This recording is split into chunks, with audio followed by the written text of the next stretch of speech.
na dia mbola tsy latsaka aza ny orana dia efa miteraka olana sady ny fivoandrona eny amin'ny fokotany ato madinika 3G Angara toe zavatra izay mampimenomenona mponina eny an-toerana moa izy ity fanadidina. Mampiakapeo noho ny fianaky ny rano maloto ny mponina ao amin'ny fokotany Antomadinika 3G Angara. Anisan'ny taraina mponina ao an-toerana ny tsy fahavitany tetikasa lalakely ao anatin'ity fokotany ity ary laza ny solotenan'izy ireo fa ny tsy fahaiza-mitantana eo anivon'ny fokotany no tsy nahavitana ny tetikasa. Mitaraina ihany koa amin'ny tsy fandraisana andraikitra ataon'ny filoam-pokotany izy ireo. Dia tena olana anay zany nisy vola zany amin'ny projet lalakely efa voaraindrangah io dia tsy vita le lalakely fa zao raha antsika mahita zao dia tsisy lalana mihitsy zany zay amin'izao satria toy zao projet an'le président taloha dia izy no miteny anay hoe amboarina nefany rehefa nampanatsoina intelo zao no nampiasa anazy tany dia lazainy fa hoe mbola andefa convocation izy dia noho izay izy taitra omaly dia androany maraina izy modina anaparitaka an'le convocation. Ty tanàna ty zany tanàna bebe anay dia nahita nanao vidange teto zay tamin'ity canal ty dia tamin'ny sisy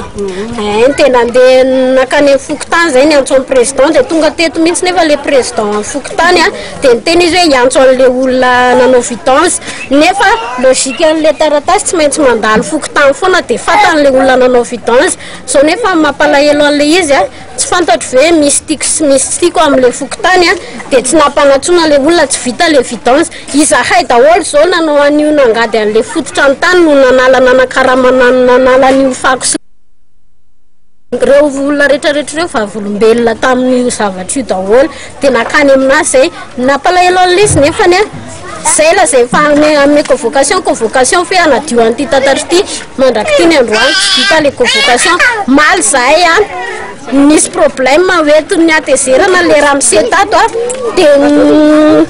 lasa le ramse zany namoaka ny alahelony tao ampony midina violon indray le olona tao amin'ny taraina an'le izy tany amin'ny fokotany. Ny rafitra fikojanany rano sy ny fahadiovana eo anivon'ny fokotany Antomadinika 3G Angara dia anisan'ny olana mipetraka amin'ny fanadiovana ny tsy farisian'ny mponina mandrosaka ny latsakemboka 300 ariary isam-bolana isan-tokantrano. Izay rehefa dia eto amin'ny 3G Angara dia anisany mirotsaka tsitrapoa manadio ny tanàna ny zavatra kely indro dia raha manadio androany dia raha pitso misy mandoto. Faharoa eo le fandraisana anjara-mponina izay hita fa 300 ariary isan-tokantrano izany hoe ariary folo no sandany zany fa makakanay rehefa misy zavatra maloto tahako zao dia tokony mba ho fantatra rivoteo le izy satria raha mikarama 5 alina na 9 alina le mpanadio tanàna nefa le ankizinay ariary folo isan'andro ny raisiny dia mampalahelo aminay ka tokony apetraka mazava tsara hoe allo andalo ty aminay rivoteo foana ny taratasy sy ny resaka momba amin'ny fahadiovana fa tsy any ambadimbadika rehetrarehetra any na inona zany resaka momba amin'ny fahadiovana dia allo mba ho anjaranay rivoteo foana. Sy madio lavitsy ny aretina zay ny sloganay eto amin'ny 3G Angara zay nirahanay tamin'ny commune urbaine ary ankehitriny fanetanana tsy maintsy ho apetraka dia le hoe mifandraisana anjara foana voalohany indrindra satria raha mandeha any amin'ny toeran-kafa izahay dia madio be ny any fa maninona ny eto amin'ny 3G Angara maloto. Mahatratra 7 arivo amin'izao fotoana izao ny isamponina ao fokotany Antomadinika 3G Angara mitsinjara amina secteur 10 izy ireo.